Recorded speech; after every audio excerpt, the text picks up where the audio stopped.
నారాయణపేట జిల్లాలో గల చిన్న సన్నకారు రైతులు కల్లాలు నిర్మించుకోవాలని జిల్లా కలెక్టర్ హరిచందన సూచించారు. ఈ రోజు జిల్లాలోని మరికల్ మండలం పూసలపాడు గ్రామాలలో, ధన్వాడ మండలం రామకృష్ణయ్యపల్లి, గొట్టూరు గ్రామాలలో సిమెంట్ కల్లాలపై వేసిన ధాన్యాన్ని పరిశీలించి రైతులకు జిల్లా కలెక్టర్ అభినందించారు. రైతులు ఇలా ఆరబెట్టడం వలన మాకు కూడా మంచి లాభాలు వస్తాయని కలెక్టర్ కు వివరించారు. ప్రభుత్వం చేపట్టిన NRIGS మహాత్మా గాంధీ గ్రామీణ ఉపాధి హామీ పథకం కింద చిన్న సన్నకారు రైతులైన BC OCలకు 90% సబ్సిడీ, SC STలకు 100% సబ్సిడీలో నిర్మించుకునే సౌకర్యం ప్రభుత్వం కల్పించడం జరిగిందని సూచించారు. ఈ సిమెంట్ కల్లాలు తమ పొలం దగ్గర నిర్మించుకోవచ్చని, రైతు పండించిన ధాన్యాన్ని రోడ్డుపై ఆరవేయటం వలన ప్రమాదాలు జరిగే అవకాశం ఉంటుంది కాబట్టి రోడ్డు ప్రమాదాలు నివారించవచ్చని, ఈ సిమెంట్ కల్లాలు తమ పొలం దగ్గర నిర్మించుకోవచ్చని, రైతు పండించిన ధాన్యాన్ని రోడ్డుపై ఆరవేయటం వలన ప్రమాదాలు జరిగే అవకాశం ఉంటుంది కాబట్టి రోడ్డు ప్రమాదాలు నివారించవచ్చని, భూమిపై ఆరవేయటం వలన ధాన్యం వారం రోజులైనా ఎండే అవకాశం ఉండదు కాబట్టి సిమెంట్ కల్లాలపై ఆరవేయటం వలన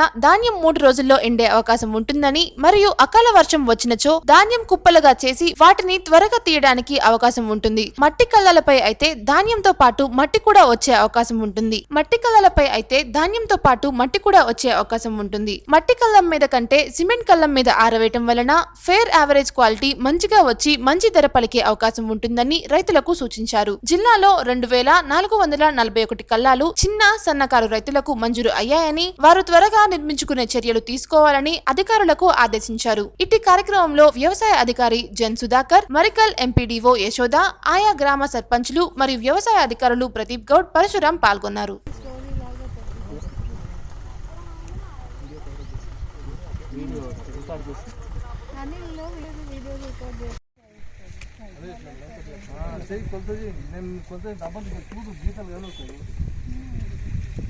కాలకి